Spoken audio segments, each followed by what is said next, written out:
semuanya, selamat datang di podcast Edukasi Kesehatan. Perkenalkan saya Dev Pitaloka yang akan menemani kalian di episode kali ini. Semoga yang lagi dengerin lagi dalam keadaan santai, yang lagi nugas semangat, yang lagi rebahan jangan sampai ketiduran sebelum podcast kita selesai. Nah, hari ini kita bakal ngobrolin topik nih yang bikin ibu-ibu deg-degan menjelang persalinan, yaitu manajemen dan penanganan kontraksi dalam persalinan. Tenang, kita nggak akan bikin pembahasan yang tegang kok. Udah ada dua narasumber kita yang cantik-cantik yang siap berbagi ilmu, yaitu Aja Switri dan Desi Noviatulaila. Halo teman-teman. Halo. Halo semuanya, semoga pembahasan kita kali ini bisa menambah wawasan kita semua mengenai kontraksi saat persalinan. Oke Aja, kita mulai nih dari pertanyaan yang sering muncul di kepala orang awam. Sebenarnya kontraksi itu apa sih? Soalnya banyak yang bilang kayak, aduh kayaknya udah mau kontraksi deh. Ternyata cuma masuk angin doang. Jadi sebenarnya kontraksi persalinan itu seperti apa? Bisa tolong jelaskan Kak? Baik, kontraksi persalinan adalah proses pengencangan otot rahim secara teratur yang bertujuan untuk membuka leher rahim atau serviks dan membantu mendorong bayi keluar melalui janin. Kontraksi persalinan berbeda dengan kontraksi palsu atau Braxton Hicks.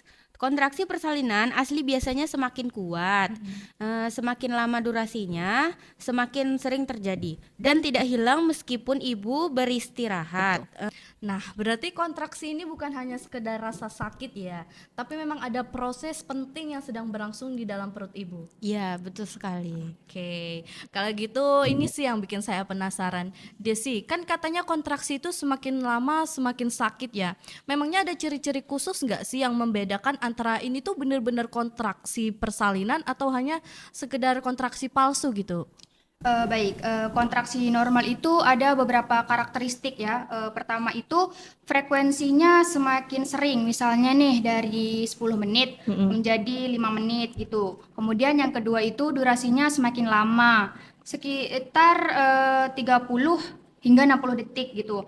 Kemudian yang ketiga itu intensitasnya itu semakin kuat, sehingga nyeri yang dirasakan ibu itu semakin meningkat gitu.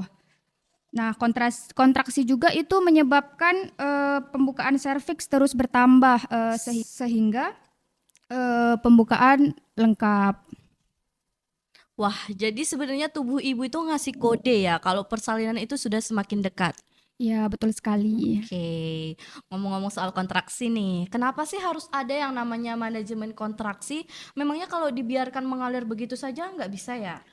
Tidak bisa, karena manajemen kontraksi sangat penting karena bertujuan membantu ibu merasa lebih nyaman, mengurangi rasa nyeri, dan menjaga kondisi fisik dan fisiologi ibu, serta memastikan kontraksi berlangsung efektif sehingga persalinan berjalan dengan aman. Selain itu, penanganan yang baik juga membantu mencegah stres berlebihan pada ibu yang dapat memengaruhi kondisi janin.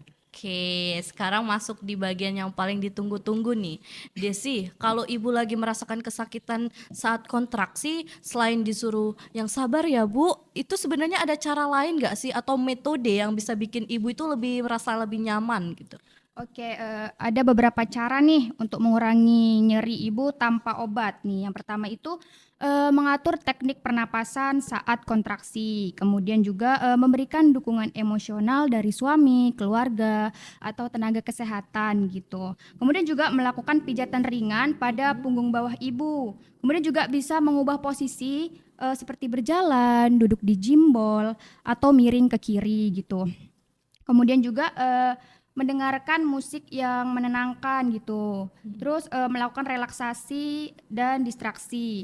Dan bisa menggunakan kompres air hangat atau mandi air hangat jika memungkinkan gitu.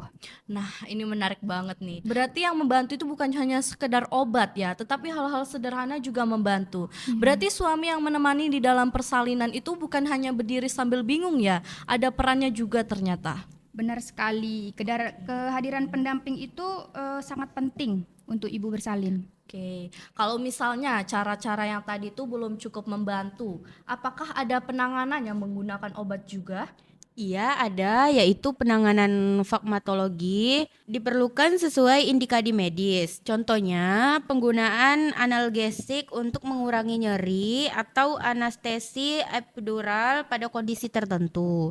Namun, pemberian obat harus dilakukan oleh dokter atau tenaga kesehatan yang komponen karena perlu mempertimbangkan kondisi ibu dan janin.